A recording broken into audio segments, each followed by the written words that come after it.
নমস্কার, কেমন আছেন সবাই? আশা করছি আপনারা সকলেই ভালো আছেন, আমিও ভালো আছি।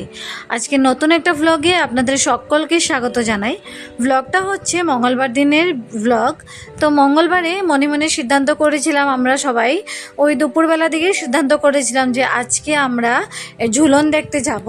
তো ঝুলন দেখতে যাব মনে মনে সিদ্ধান্ত করে নিয়েছিলাম, কিন্তু যাব বলে আমাদের কিন্তু ঠিক মানে প্ল্যান ছিল না যে আমরা আজকেই সন্ধেবেলা যাব। তো আমি আমার নিজের মতো করে সমস্ত কাজগুলোকে একটু গুছিয়ে নেওয়ার চেষ্টা করলাম, কারণ যদি একটু ঝুলন দেখতে যাই তো সন্ধেবেলা যদি যাই আস্তে আস্তে অনেকটাই দেরি হয়ে যাবে, যার কারণে এসে রান্নাবান্নাগুলো করব, সমস্ত কাজকর্ম করব, এগুলো বিশেষ একটু দেরি হয়ে যাবে। তো যার কারণে আমি রান্নাবান্নাগুলো তাড়াতাড়ি করে রেডি সেডি হয়ে তারপর আমরা একটু যাব ঝুলন দেখতে। আর ঝুলন দেখতে যাব আমি, বড় কাকি, মেজো কাকি, সেজো কাকি, ময়ূক, তারপর আমরা সবাই মিলে যাচ্ছি। শুধুমাত্র আমার বর আর কাকু এরা কেউ যাচ্ছে না, কারণ বাড়িতে কাজ রয়েছে, তো এরা শুধু কাজ করবে। আর আজকে চা জল খাবারটাও আমি বলেছি ওদেরকে যে আজকে চা জল খাবারটাও নিজে নিজে করে খেয়ে নিতে, আজকে আর দিতে পারবো না, কারণ আজকে বেরিয়ে পড়বো একটু, তাই আজকে সন্ধেবেলা আর চা জল খাবার দিতে পারবো না।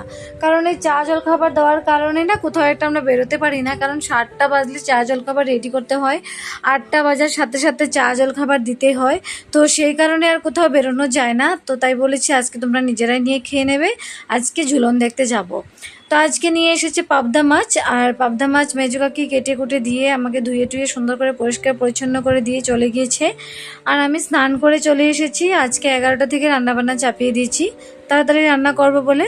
আর ওদিকে পাবদা মাছগুলোকে মাখিয়ে রেখে আমি কিন্তু ভাজা শুরু করে দিয়েছি। ওপাশে একটা গ্যাসে আমি ওই ফ্রাই প্যানের মধ্যে একটা একটা করে মাছগুলো ফ্রাই করে নিচ্ছি। আর তাড়াতাড়ি হওয়ার জন্য আর এক পাশে আমি কড়াই বসিয়ে মাছের যে ঝোলটা করব সেই ঝোলের প্রস্তুতি নিচ্ছি। তবে আজকে না ফ্রিজে সেভাবে কোনো সবজি টবজি ছিল না, ছিল 3-4টে মতো বেগুন ছিল আর একটুকরো মতো পেঁপে ছিল। তো ভাবলাম ঠিক আছে, প্রথমে ভাবছিলাম একটু অন্য কিছু দিয়ে করব ঝোলটা, তারপর ভাবলাম যে পাবদা মাছ, পেঁপে রয়েছে এক টুকরো, আর রয়েছে বেগুন, তো সব কিছু মিলেমিশে দিয়ে দিই। আর ওই যে মিলেমিশে বেগুন আর পেঁপে কেটে আমি পাবদা মাছের ঝোলটা করব। প্রথমে বেগুন আর পেঁপেকে একটু আমি তেলে ভেজে তুলে নিয়েছি, কারণ বেগুনের সাথে যদি মশলাটা আমি কষাই বেগুনটা গলে টলে একাকার হয়ে যাবে। পেঁপেও খুব পাতলা পাতলা করে কেটেছি, কারণ একটু ভাজা করতেই পেঁপেটা সেদ্ধ হয়ে যাবে, বাদ বাকি তো ঝুলে দিলে সুন্দর সেদ্ধ হয়ে যাবে। আর এদিকে আমি মশলাটা কষিয়ে নিয়েছি। মশলার মধ্যে তো রোজকার জিনিসই দিয়ে থাকি, জিরের গুঁড়ো, ধনে গুঁড়ো, হলুদ গুঁড়ো, আর দিয়েছি একটু টমেটো পেস্ট করে দিয়েছি, টমেটো কাঁচা লঙ্কা একসাথেই পেস্ট করে দুটোই দিয়ে দিয়েছি। দেওয়ার পর এবার সুন্দর করে মশলাটাকে তেলে কালো জিরে ফোড়ন দিয়ে কষিয়ে সুন্দর করে তার উপরেই আমি বেগুন আর পেঁপেটা যেটা ভেজে তুলে রেখেছি সেটা দিয়ে একটু খানিকক্ষণ মশলাটা কষিয়ে ঝোল দিয়ে দেবো। আর ঝোল দিয়ে ফুটে আসলেই দিয়ে দেবো মাছ। তবে না বাড়িতে আজকে ছিল না কিন্তু ধনেপাতা, কাঁচা ধনেপাতা যেটা ছিল না, তো ভাবলাম পাবদা মাছে গরম মশলার কিছু তো ব্যবহার করব না, যদি একটু ধনেপাতা দেওয়া যায় এই গরমে তাহলে বেশ খেতে ভালোই লাগবে। তো ফ্রিজে তো ছিল না ধনেপাতা, তো দাদুকে বললাম কাছ থেকে আমাকে একটু ধনেপাতা এনে দাও। তো দাদু বললো কাছ থেকে ধনেপাতা আনবো, আজকাল ধনেপাতার প্রচুর পরিমাণে দাম বেড়ে গিয়েছে, কাছ থেকে আনবো না, তো পরে বাজার থেকে বেশি করে এনে দেবোক্ষণ। আমি বলছিলাম ঠিক আছে, দাম বেড়ে গেছে কিন্তু কখনো খেতে ইচ্ছে করলে কি করব, এখন তো যদি আনা হয়নি কাছ থেকে আমাকে এনে দাও, পরে না হয় দেখা যাবে। তো কাছ থেকে দাদু আমাকে একটু ধনেপাতা এনে দিয়েছে, তো দেওয়ার পর সেই ধনেপাতাটুকুই আমি মাছে দেবো। মাছে দেওয়ার পরও অনেকগুলো ধনেপাতা থেকে যাবে, তো সেটাই তুলে রেখে দেবো, যদি কিছুতে দরকার পড়ে তখন দেওয়া যাবে, তো সেই কারণে। আর আজকে আমার ইচ্ছেও করছিল একটু ধনেপাতা দিয়ে মাছের ঝোলটা করে খাই, আজকে খুব ইচ্ছে করছিল, তো তাই আজকে ধনেপাতাগুলোকে আমি কুচি করে কেটে ধুয়ে টুয়ে তো একটা বাটির মধ্যে তুলে রেখেছি, এবারে উপর দিয়ে দেবো। তবে না অল্প ধনেপাতা আমি আগে থেকে দিয়ে ঢাকা দিয়ে রাখবো, সুন্দর যেন গন্ধটা ধনেপাতাটা সুন্দর যেন ঝোলের সাথে মিশে যায়। আর অল্প একটু ধনেপাতা আমি যখন মাছটা নামাবো তার উপর দিয়ে একটু চারপাশটাতে ছড়িয়ে দেবো, কারণ যখন এই কাঁচা ধনেপাতাগুলো ভেসে উঠবে তখন বেশ দেখতে একটু ভালো লাগবে, তো সেই জন্য ভালো লাগার জন্য আমি একটু দেব। তো যে দেখুন মাছগুলো দেওয়ার পর জলটা অনেকটা ফুটে উঠেছে, খুব সুন্দর করে দিয়ে দিলাম একটু ধনেপাতা, এবার দেবো একটু ঢাকা। ঢাকা দিলে ওই যে বললাম প্রথমে একটু ঢাকা দিয়ে রাখবো, সুন্দর আমার মনে হবে ধনেপাতাগুলো পুরোপুরি মিশে গিয়েছে। আর তারপর যেটা ধনেপাতা দেবো একটু উপর দিয়ে ছড়িয়ে ছিটিয়ে দিয়ে দেবো। আর পাবদা মাছ রান্না করবো, সাথে রান্না করবো লাউয়ের পাতা বাটা। আজকে নিয়ে এসেছে মিষ্টি কুমড়, আর মিষ্টি কুমড় লাউয়ের ডুগা নিয়ে এসেছে, তো এখান থেকে পাতাগুলো বাটা খেতে বেশ ভালো লাগে আমার। আর অনেক দিন পর এনেছে তো, তাই তো আমার ভীষণ ইচ্ছে করছে খেতে। তাই পাতাগুলোকে আমি কেটে ধুয়ে একটা সাইডে রেখে দিয়েছি। আর এখানে দেখুন মাছ ভাজা যে থালটা ছিল সেটার মধ্যেই আমি কাঁচা লঙ্কা, পেঁয়াজ, তারপর রসুন ধুয়ে টুয়ে কেচে কুচে সুন্দর করে রেখে দিয়েছি কেটে কুটে। আর এদিকে দেখুন পাতাগুলো বেশ অনেকগুলো পাতা নিয়েছি, কারণ বেশি করে বাটা করব বলে।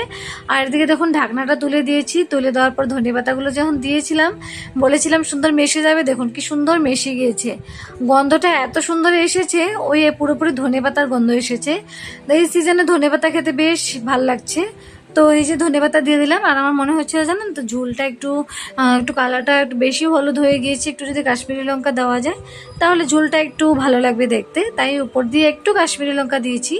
যেহেতু কাশ্মীরি লঙ্কাটা এখন দিয়েছি, তাই কাশ্মীরি লঙ্কাটা দেওয়ার পরে একটু জলটা ফুটাবো, তাহলে মিশবে কাশ্মীরি লঙ্কাটা। তো ওই যে ফুটালাম, আর উপর দিয়ে ধনেপাতাগুলো দেবে বলেছিলাম, কুচি কুচি করে কেটে রাখা ধনেপাতা একটু 4-5টা দিয়ে দিলাম। এদিকে কিন্তু গ্যাসটা আমি বন্ধও করে দিয়েছি, কারণ মাছ আমার হয়ে গিয়েছে। এবারে মাছটা আমি নামিয়ে দেবো একটা গামলাতে। ব্যাস, মাছ রান্না হয়ে গেলে লাউয়ের পাতা বাটা করব। আজ দুপুরে এইটুকুই খাওয়া দাওয়া, কারণ বেশি কিছু রান্না করার আজকে আমার সময় নেই, কারণ যাব হচ্ছে একটু বেড়াতে, ওই যে বললাম ঝুলন দেখতে। তো রান্নাবান্না বেশি করতে গেলে অনেকটা লেট হয়ে যাবে, তো এই জন্য আমার এদিকে মাছ রান্না কমপ্লিট। আর এখানে মাছ রান্না করেছি আমি দুবেলার জন্য, রাতের জন্য হয়ে যাবে। তো তাই তো এবার রান্নাবান্না চাপিয়ে দিয়েছি। ভাত তো আমি আগেই করে নিয়েছি। স্নান করে এসে রেডি হয়ে প্রথমে ভাত বসিয়ে তারপর আমি সবজি টবজি কেটেছি। আর এই যে দেখুন মাছটা রান্না করে কড়াই বসিয়ে তেল দিয়ে দিয়েছি, দিয়ে এখানে একটু কালো জিরে ফোড়ন দেবো, দিয়ে কাঁচা লঙ্কা, পেঁয়াজ, রসুন এগুলো দিয়ে লাউয়ের পাতাগুলো দেবো একটু নুন, একটু 1 চিমটি হলুদ দিয়ে বেশ নাড়াচাড়া করব। ওই ভেজে হালকা হালকা ভাজবো ওই আর কি, কারণ হালকা হালকা ভেজে তারপর পেস্ট করে দেবো, তো তার জন্য বেশি ভাজবো না, একটু একটু হালকা হালকা ভাজলেই হয়ে যাবে। এই যে দেখুন তারপর তো দিয়ে দিলাম লাউয়ের পাতাগুলো। আর তেলে দেওয়ার সাথে সাথে লাউয়ের পাতাগুলো বেশ মজে যাবে একটুখানি। আমি একটু ছোট ছোট করে টুকরো টুকরো করে দিইনি, আমি একটু বেশি বড় বড় করে রাখতেই আমার ভালো লাগে। কেননা আমি মনে করি এগুলো তো সব পেস্ট করলে একদম পুরোপুরি মিহি হয়ে যাবে। কিন্তু মেজো কাকি কী করে, সবসময় এটা যখন বাটা করবে তখন কিন্তু সে অনেকটা কেটে কুটে নিয়ে নেয় ছোট ছোট করে, কিন্তু আমি কাটি না। আমার মনে হয় এটা তো পেস্ট করবোই আমি, তাহলে আর কেটে সময় নষ্ট করার কোনো মানে হয় না, আমি সেটা মনে করি। তাই আমি কাটি কুটি না, আমি এমনি তেলে দিয়ে দিই ভাজার জন্য, সম্পূর্ণ দিয়ে দিই। তারপর দেখুন এই যে ভাজা ভাজা করে নিয়েছি। আর এটার সাথে একটু তেল ছেড়ে দিয়েছে, তবে তেলটাও তেল নয়, এটা জল পুরোপুরি, কারণ মজে গিয়েছে তো মজে গিয়ে জলটা ছেড়ে দিয়েছে, তো ওই জলটা আর তুলবো না। তো এই করে আমি বাটা করব। আর পেস্ট করে যেটা আমি ভেজে রেখেছি এটা একটু ঠান্ডা হবে, ঠান্ডা হওয়ার পর বাটা করব। আর দেখুন সন্ধেবেলা আমরা এখন রেডি হব যাওয়ার জন্য। আর এদিকে দেখুন আমি এই শাড়িটা বের করে নিয়েছি, লাল বর্ডার থাকা শাড়িটা। আর শাড়িটার কালার কিন্তু বেশ সুন্দর একটা কালার, ভীষণ সুন্দর একটা শাড়িটার কালার। আর এই শাড়িটাই আজকে পরে যাব। আর এই যে দেখুন শাড়িটারি আমি পরে নিয়েছি, আর তোমাদের ফুল লুকটা একটু দেখাচ্ছি শাড়িটা পরে। এবার সম্পূর্ণ লুক আমার রেডি, শুধু আঁচলটা একটু প্লেট করব, নাকি আঁচলটা এভাবে খোলা আঁচল রাখবো, আমি সেটাই ভাবছি। তো ভাবলাম তোমাদের সাথে আগে আমার ফুল লুকটা শেয়ার করি, তারপর চিন্তা করব। তো আমি এখানে রেডি পুরোপুরি, যাব হচ্ছে গড়িয়া মঠ, তোমরা সবাই জানো ঝুলন দেখতে যাব। তো এই শাড়িটা পরলাম, যেটা আমি আমার অষ্টমঙ্গলায় গিয়েছিলাম যখন, মা বাবা দুজন মিলে এই শাড়িটা আমাকে দিয়েছিল। আর ওই রেডিমেড পাতি একটা ব্লাউজ দিয়ে শাড়িটা পরলাম। আর খুবই সিম্পল আমি সাজতে চেয়েছিলাম, তো সিম্পল সাজেই আমি সেজেছি, প্লেন ব্লাউজটাও পরেছি আর সাথে এই শাড়িটা পরেছি, যেহেতু মন্দিরে যাব। তো আর গরমের যেরকমটা গরম, তো এরকম হালকা পাতলা পরে আমাকে বেশ ভালো লাগছে। আমার তো মনে হচ্ছে হালকা পাতলা পরে আমি বেশ আরামে যেতে পারবো, তো সেই জন্য আমি হালকা পাতলাও পরেছি। আর ওখানে তো অনেকজন লোকজনও থাকবে, আর অনেক লোকের মধ্যে কিন্তু গরমটা অতিরিক্ত থাকবে, সেজন্য আমি এরকমই সেজেছি। তো কেমন লাগছে কমেন্ট করে জানাবে। তো চলুন এবারে বেরিয়ে পড়ি। ফুল লুক তোমরা দেখতেই পাচ্ছ, গ্লাসের মাধ্যমে দেখিয়ে দিয়েছি, কারণ এইভাবে করে দেখানো সম্ভব নয়, তো সেই জন্য আর কি। তো এই যে ছোট কানের দুলটা পরেছি, আর সেভাবে কিছু করিনি, চুলটা আমি যেভাবে রোজ আঁচড়ে থাকি সেভাবে আঁচড়েছি। এবারে লিপস্টিক তো সেই যেটা আমি লাগিয়ে থাকি সেটা। তো রেডি, চলো বেরিয়ে পড়ি। দাম লাগাই দিই, আমি লাগাই দিই। না হয়ে যাবো, বেশি লাগাম না, বেশি লাগালে এটা বন্ধটা অন্য।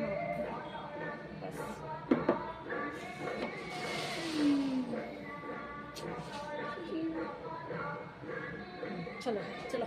তো এই যে সবাই মিলে খুনসুটি করে বেরিয়ে পড়েছি, আর চলেও এসেছি গড়িয়া মঠ, যেখানে ঝুলন হবে সেটা দেখতে।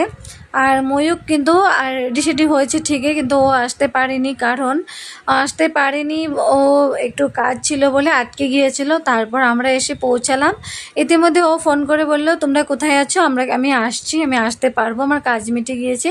তো ভাবলাম ঠিক আছে চলো, চলে এসো, আমরা বাইরেই রয়েছি।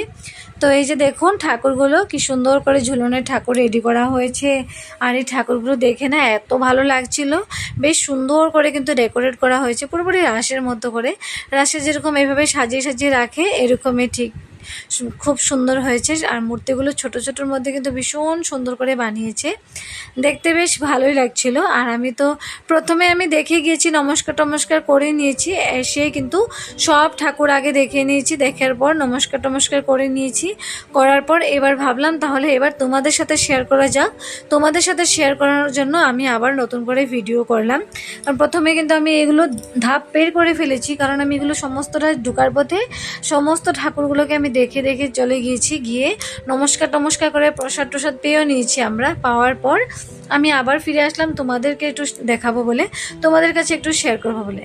আর এখানে দেখুন রাধাকৃষ্ণর কি সুন্দর একটু ঝুলন বানানো হয়েছে, সবাই এখানে দোলনা দোলাচ্ছে, আমিও বেশ একটু দোলনা দুলিয়েছিলাম, রাধা মাধবকে বেশ ভালো লাগছিল। আর কি সুন্দর করে ঝুলনাটা বানিয়েছে দেখুন, এখানে 11 টাকা দক্ষিণা দিয়েছিলাম, দিয়ে নমস্কার করে রাধা মাধবের দোলনাটা একটু দুলিয়েছিলাম। ঝুলনে আসবো আর ঝুলনা ঝুলাবো না, সেটা কি আর হতে পারে? সেটা কখনোই অসম্ভব। তো আমাদের গড়িয়া মঠে 2টো করে ঝুলন বানিয়েছিল, ঝুলনা বানিয়েছিল। তো এখানে একটা আমি ঝুলিয়েছিলাম, তো আরও একটাও বানিয়েছি। এখানে দেখুন ঘুরে আসলাম, মন্দিরটা যেহেতু মাঝখানে, এন্ট্রিতে ঢুকে এসে পুরোপুরি ঘুরে চলে এসেছি। আর এই হচ্ছে মন্দিরের আরও এক পাশ, এখানেও কিন্তু রাধারানী দুলছে, কি সুন্দর করে দুলনা বানিয়েছে। আর এই জায়গাটা না একটু ফাঁকা রয়েছে, তো ভাবলাম এই জায়গাটা যেন ফাঁকা রয়েছে, তাহলে আমিও একটু দুলাই, তোমাদের সাথে শেয়ারও করি। রাধা মাধবকে একটু দুলাই, আমি মন ভরে একটু দুলাতে পারবো, কারণ এখানে ভিড়টা একটু কম রয়েছে।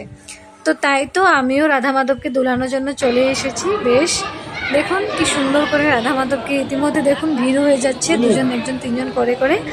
তো আমি তবুও চলে এসেছি যে আমি একটু দুলাবো। আর রাধারানীর শাড়িটা, আমার শাড়িটা অলমোস্ট ম্যাচিং করে গিয়েছে। আমি কি মনে করে এসেছিলাম যে রাধারানীর মতো ম্যাচিং ড্রেস পরে আসবো? সেটা তো কখনোই না। এসে দেখা গেল যে দেখুন এখানে রাধারানীর শাড়ি, আমার শাড়ি কিন্তু পুরোপুরি ম্যাচিং করে গিয়েছে। বেশ খুব সুন্দর করে আমি একটু দোলনা দুলিয়ে নিলাম, আমার বেশ ভালো লাগছিল। আর সুন্দর ভালো লাগে, ঝুলনে আসবো, ঝুলনা ঝুলাবো না, বেশ ভালো লাগে। ওই দোলনাটাও দুলিয়েছিলাম, এবারে এই দোলনাটাও দুলালাম। আর দোলনা দুলানোর পর এবার চারপাশটা তোমাদেরকে একটু ঘুরিয়ে দেখানোর পর তারপর আমরা বাড়ি ফিরে যাব, কারণ আমাদের প্রসাদ পাওয়া সমস্তটা হয়ে গিয়েছে। আমরা গিয়ে ঠাকুর নমস্কার করেও নিয়েছি। আর এই হচ্ছে দেখুন, আমি উপাস দিয়ে ঢুকেছিলাম, এই পাশ দিয়ে বেরিয়ে আসলাম। আর বেরিয়ে আসি, এটা হচ্ছে ফ্রন্ট সাইড, যেটা গড়িয়া মঠের যে ঠাকুরগুলো রয়েছে সেটার যে ফ্রন্ট সাইড। এখানে রয়েছে জগন্নাথ দেব, বলরাম, সুভদ্রা, তো এরারও 3জন রয়েছে। এখানেও সুন্দর করে প্রদীপ জ্বালানো হয়েছে। আর উপাসে রয়েছে আমাদের রাধাকৃষ্ণ, এই যে রাধাকৃষ্ণ বলরাম সবাই রয়েছে এখানটাতে। আর এখান থেকে নমস্কার করে প্রসাদ পেয়েছি আমরা।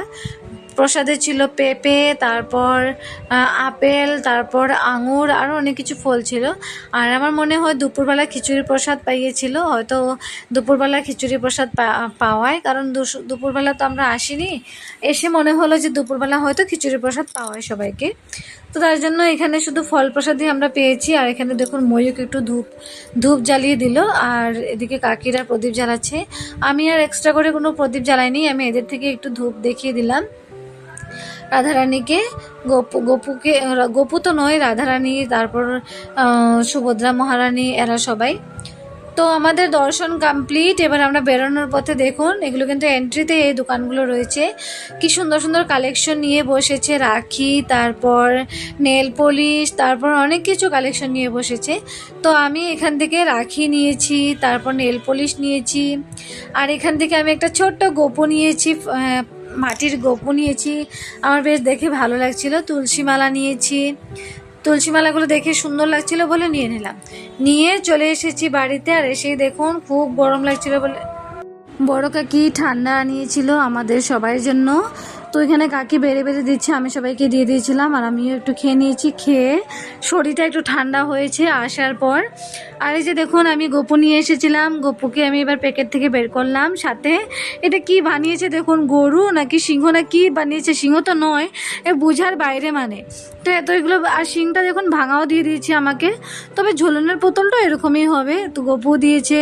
এদিকে দেখুন তুলসী পাতাগুলো একটু, তুলসী মালাটা একটু খুব নতুন স্টাইলের বলে আমি নিয়ে নিলাম, কারণ সবসময় পরতে পারবো বলে। তুলসী মালাও রয়েছে, সাথে ওই পুঁতিগুলো রয়েছে।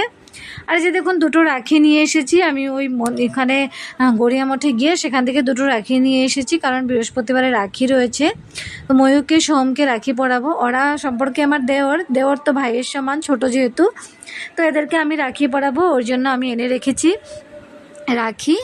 আর এই যে দেখুন, গপুকে আমি আমার কি বলে ড্রেসিং টেবিলে সুন্দর করে সাজিয়েও রেখে দিয়েছি। বেশ কি সুন্দর লাগছে দেখুন। তাহলে চলুন আজকের ব্লগটা এখানেই সমাপ্ত করি। দেখা হচ্ছে পরের একটা ব্লগে। সকলেই ভালো থাকবেন, সুস্থ থাকবেন। আবারও নিয়ে আসবো খুব সুন্দর সুন্দর ব্লগ। ততক্ষণের জন্য আমার চ্যানেলটিকে সাবস্ক্রাইব করে রাখবেন।